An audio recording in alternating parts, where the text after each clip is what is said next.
yes, the foundation bears her name, and then very often the misunderstanding is that she would have founded this foundation, which is obviously not the case. So it is more sort of a for me, I've been also studying quite a bit. Edith Maryon published about her as well, um, and given a bunch of lectures.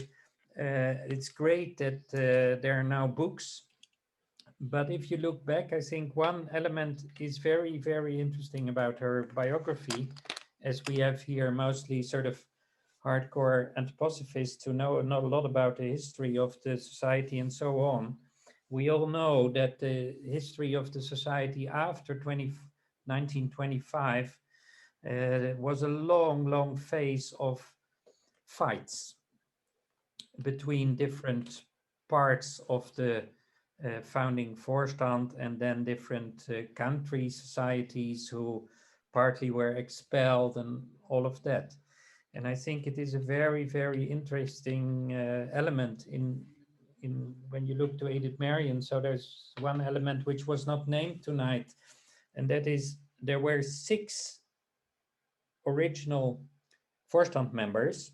So Steiner, Marie Steiner, Ita Beekman, Elisabeth Vrede, Albert Steffen, and Günter Wachsmuth. But there were 7 people who were section leaders at the Foundation Stone. So that was the same 6 people, and then Edith Maryon. So you see there an interesting thing that it was almost identical, these 2 groups of people. And Edith Maryon obviously was not called into the Vorstand, most likely because she was ill.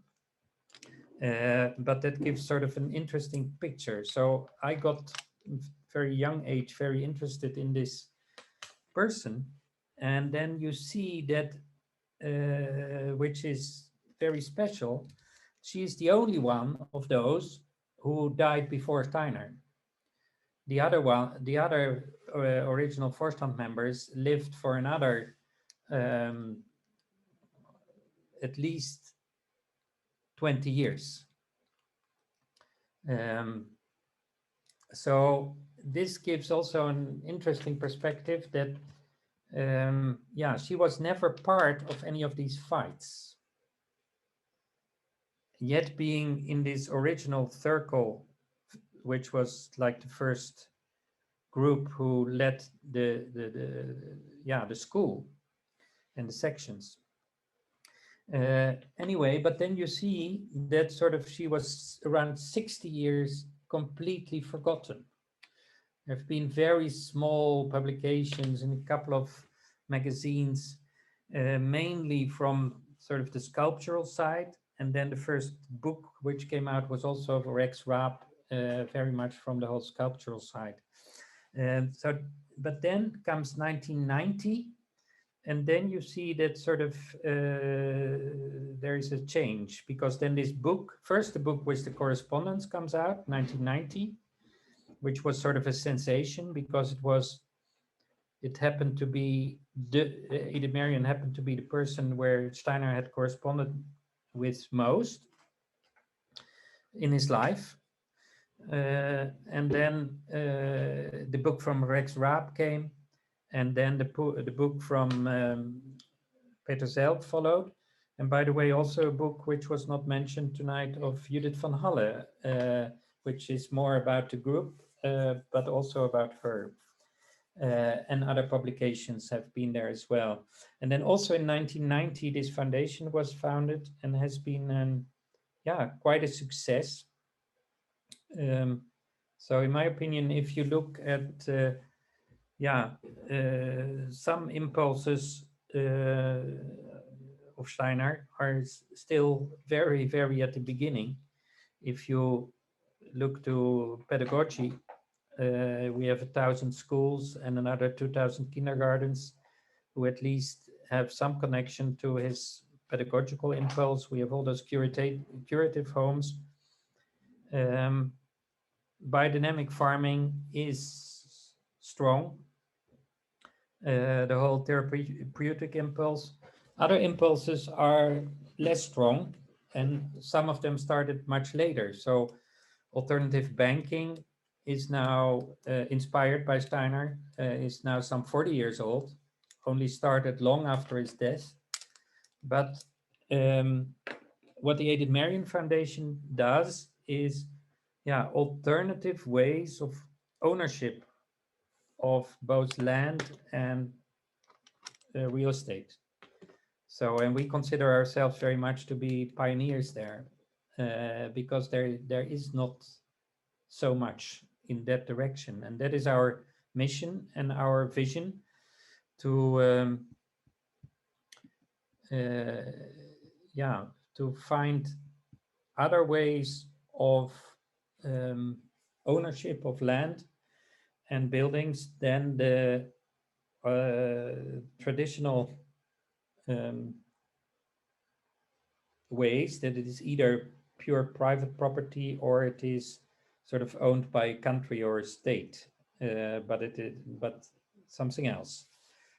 So that's what we do. Land is a limited resource. Land ownership and land distribution issues are becoming increasingly important for our society and our future. And we want to remove land and real estate from speculation and make them available for projects that benefit many people instead of just a few. And that's why we work with the owners or tenants to find alternatives.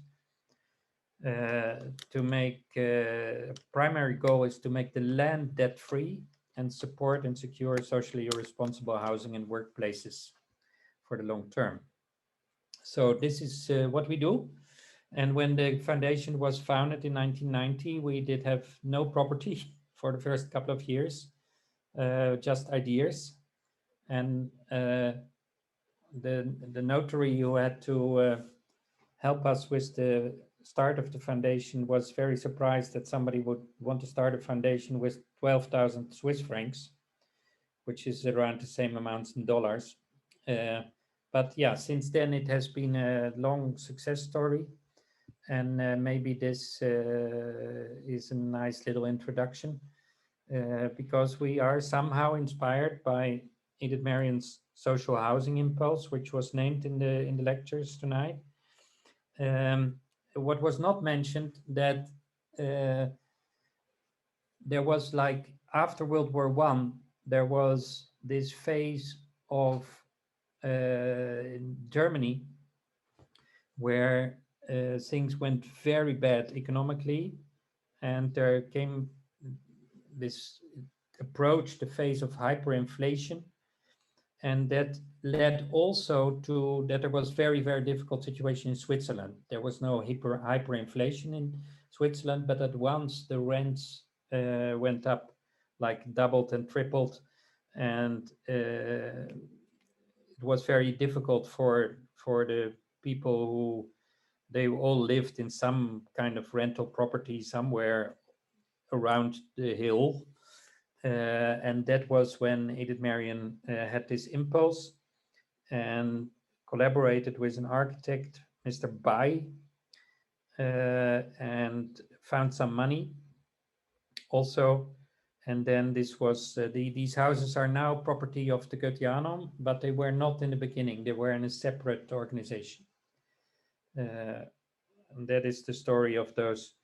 Now it's called Eurythmy houses, as Peter Zelk mentioned, but originally they were called England houses because they were inspired. It was Edith Maryon and also some friends of her with money who actually paid for them in the beginning. So this is maybe a little introduction to the work of the Edith Maryon Foundation. Nevertheless, for the whatever 20 people who are still here, and then we can see if it resonates with anything or if we should do something in the future.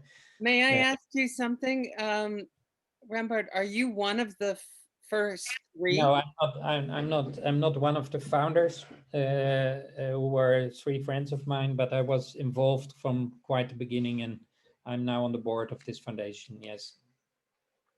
So now it's. I understood that Rudolf.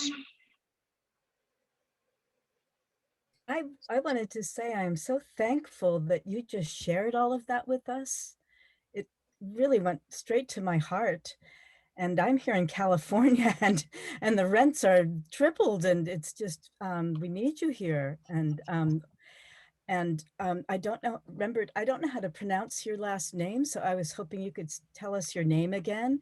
And I just wanted to, in case people are listening to this who didn't hear you before we started recording, I just wanted to make it clear that you're representing the Maryon Foundation, or Edith Maryon Foundation. And if I'm remembering correctly, it was founded by 3 students with hardly any money. Did I remember that right? And tell us how we can, I think, I forget the website. I have it written down, but I think that, The website I just shared in the chat. but if you could tell us, because people who are listening to this later might not see it in the chat. It's Maryon CH, Maryon.ch. Correct. The Y. Yeah, and then you have to choose English in case you don't understand German. And we have invited you for September 20th to also share as well on the next call, so we can look at scheduling if that works. Yeah, probably we have to hear it at least twice, because this is what's so needed in the world. I think that I like always when things get practical. Yeah, you know, of course, we couldn't ask Edith Maryon. So in a way, it is quite, we couldn't ask her, but we trust that she endorses that we use her name for what we do. There was also a little misunderstanding. So there was somebody in the chat said there's a portrait of Edith Maryon, and then there was an article about that published, which can be assessed online, and that portrait actually came now to the foundation. So sometimes there happen interesting things because we now carry this name. That just to mention something, just some weeks ago, we got a couple of books which must have come from the estate of Edith Maryon, with the mystery dramas, her copies of it, where she actually also participated a little bit in some roles, and they came to us. So that was also a very interesting coincidence. It was also so, which shows also a very interesting aspect of Steiner, that so she died before Steiner on May 2nd, 1924, and she made a testament where Steiner inherited everything from her, and interesting enough, he didn't accept the part of it which was like fractions of family property in England and elsewhere. He declined to receive that and just took care of sort of what was in Switzerland. So he must also have inherited these books, and must have given them to somebody else. And now 100 years later, they came to us. So that is a little anecdote. But the work of the foundation is related to property, to land, and to do something to find alternative ways how you can take land and real estate out of the speculation sphere, because land is a limited resource, which is also an enormous problem around the globe for agriculture.